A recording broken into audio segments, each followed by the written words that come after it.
3, 2, 1, and then 3, visual 2, clap. 1. There we Okay. go. All right, folks, welcome. We're near our final days here in Valencia at the 33rd Leyline America's Cup Anarchy Report. I'm here with my good friend John Casey and our new friend Vincent Lauriot Prévost of VPLP. And we finally got a chance to track this guy down.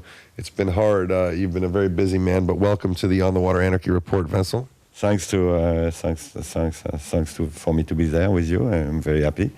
I am on your website every day, and I'm happy to see the people who are working on this site, and I appreciate it very much. Well, look, we love the enthusiasm that you bring and the designs you bring to the world. You've created some of the most exciting designs, boy, in the last decade, I think, especially for people who love multi-hulls, which we all do. But this is the America's Cup. Your boat, a boat that you designed a large part of just one. How does that feel for you? Well, it's a great finish of a long adventure of 2.5 years. When I remember Russell Coates give a call and say, do you want to build the fastest boat of the world? I say, okay, let me think. I call back in 5 minutes. And I call back in 5 minutes, I say, okay.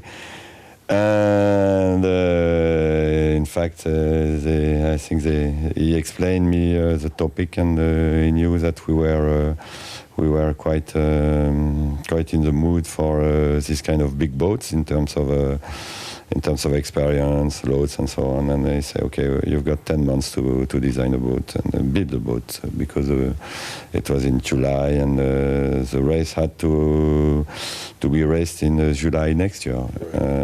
So it was quite a big stuff to put together, and it started like that. And instead of being 10 months, it has been 2.5 years. And from the first version of the boat to the final version, there has been lots of improvement and modification we've done with the team, Oracle team, and it was very, very rich for us to meet this guy and work with them. And obviously, the most visible thing about the boat, innovation about the boat, was the wing. I think a lot of people want to know, how would you have designed the basic boat differently had you known originally that it would be a wing? The wing is a project which came a bit late. We didn't think about it in the first 1.5 years at all. But then the platform was designed. The platform has its already configuration, and if we had to design, but we have discussed originally about a wing mast boat, and the thing would have been that we needed to have it as a cat. It's a cat boat, just one sail without 4 sails, Right.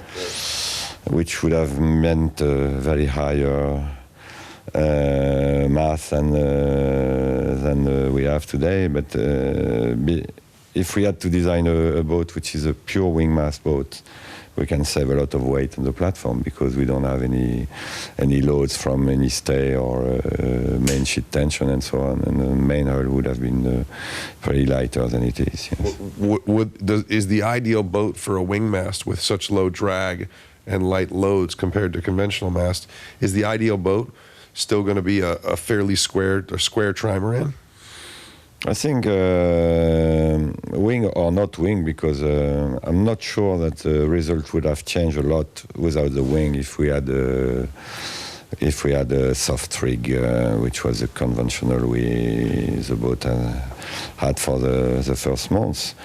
I think the key of the potential of speed is the power of the boat, and we have seen the difference in speed in reaching condition, which was pretty enormous. And I think having a powerful boat give you some potential speed you don't have with a lighter boat. And if you have a light boat and you use ballast to compensate, you have to play with the ballast, and it's another thing to do, and you have to be in phase, and it looks like Alinghi had to play with the ballast, and for such format of race, I'm not sure it's a good idea. And we certainly saw even Loic, but especially Ernesto, having a lot of trouble keeping the boat balanced. I mean, is that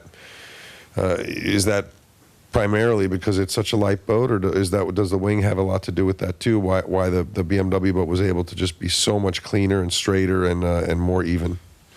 I think the width of the boat is another key, and when you are on a narrow boat,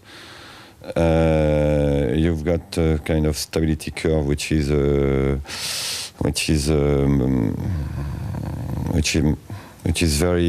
very abrupt, you know. And if you have a wider boat, and you can have a more smooth curve, which means that it's more easy to. I think it's more easy for people who trim the sail and people who is on the island to. It's more permissive than a narrow boat. A narrow boat is more unstable, and you have to be. I think you have more job to do, and it's more difficult to have it very stable as they have with Jimmy and all this crew.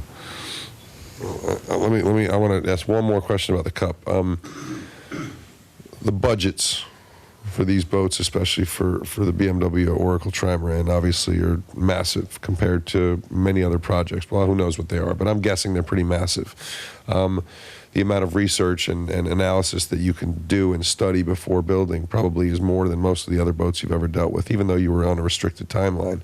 But how's that research and that the things you've learned from this design, how will that work into your other designs?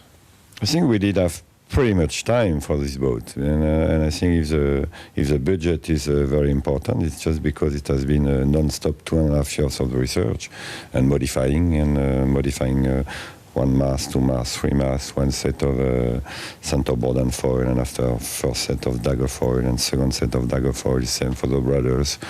Floats, one set of floats, a second set of float, and then the wing mast after, and all the features and gimmicks which have been added on the boat for speed and for reducing drag have been. It has been a long term. It has been longer than any other project we did, and I think Larry Ellison and Russell Coates put the money. Each time there were an idea to study, they were agreeing by the fact that there were some performance at the end. Yes.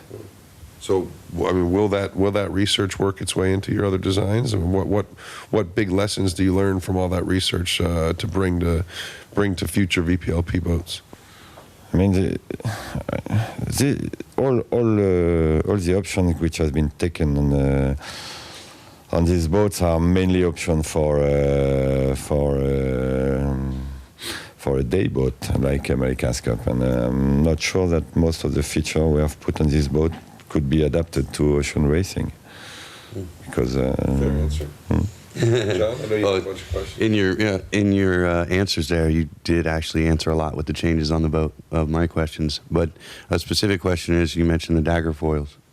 And you went from the dagger board to the foils. Can you explain a little bit how that works on the boat, those foils? Yeah, first version was very very conventional, like ocean racing, where we have one centerboard on the main and two foils, and the centerboard on the main is dedicated to the lateral force to reduce to the side force. And the foils are supposed to lift the floats when you are at a certain speed, around 24-25 knots. And it looks like with these boats we are not on pretty high speed, even compared with ocean racing. We are on 30, 33, 34. But the problem with the centerboard, that we took this option because we knew this option, and we had to go in a sector where we knew where we are going to, because we didn't have time to think about other features.